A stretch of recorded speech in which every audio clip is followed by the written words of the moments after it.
Today I'm going to briefly go over specific heat capacity. Two questions I will try to answer here is why do some things get hot more quickly than others, and why do we use insulation in our homes? So these are things that we're going to look at trying to answer throughout this unit and today. First thing we have to review a little bit is temperature. Temperature is proportional to the average kinetic energy of the molecules. And so this is energy due to motion. The faster the molecules move, the higher the temperature increase. How this relates to two terms that are pretty similar are heat and enthalpy. Heat is the flow of energy from higher temperature particles to lower temperature particles. So heat always goes from high energy down to low energy. So something that's hot is going to transfer its heat to something that's cold. It's like if you grab a hot plate or a hot dish off the stove or something like that, you're going to burn your hand because that heat is transferring quickly to your hand. Enthalpy takes into account the internal energy of the sample, along with pressure and volume. So we'll get into that enthalpy change a little bit here today. The most common energy units we use are joules and calories, and you've seen these before. Joules can be converted to calories here. These calories are equal to, if you have 1,000 calories that we're talking about, you have 1 calorie of food. If you remember from last year, we did a little bit of burning food samples last year in biology. That's what this is referring to as well. So we're going to talk specifically about specific heat capacity. This is the amount of energy that can be absorbed before 1 gram of a substance's temperature has increased by 1 degree Celsius. So some substances take more energy to heat up. Some substances take less energy to heat up.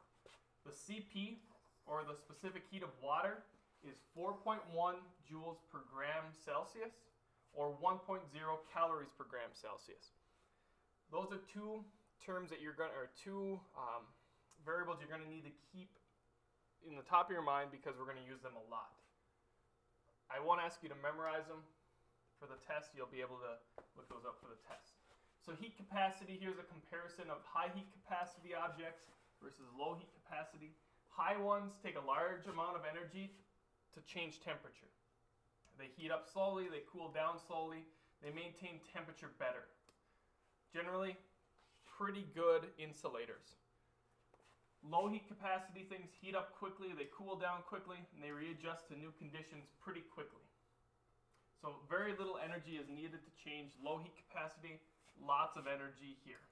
I'm going to put lots here and little here in terms of energy. So an example of this, a pool takes a long time to warm up. Same with lakes, same with rivers, the oceans, they all take a long time to warm up or cool down. Whereas a cast iron pan can stay hot for a long time after removing from the oven. Aluminum foil can be grabbed by your hands from a hot oven because it cools so quickly. So certain objects heat up and cool down quicker than others. So we'll look at those. What things affect temperature change? Well, you have the heat capacity of the substance. You have the mass of the sample. So the larger the sample, the longer that temperature change is going to take.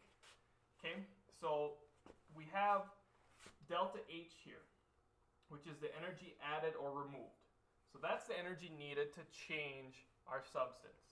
So our substance is constituted of the mass and its specific heat capacity. This is a value from a table. So you'll be able to look this up.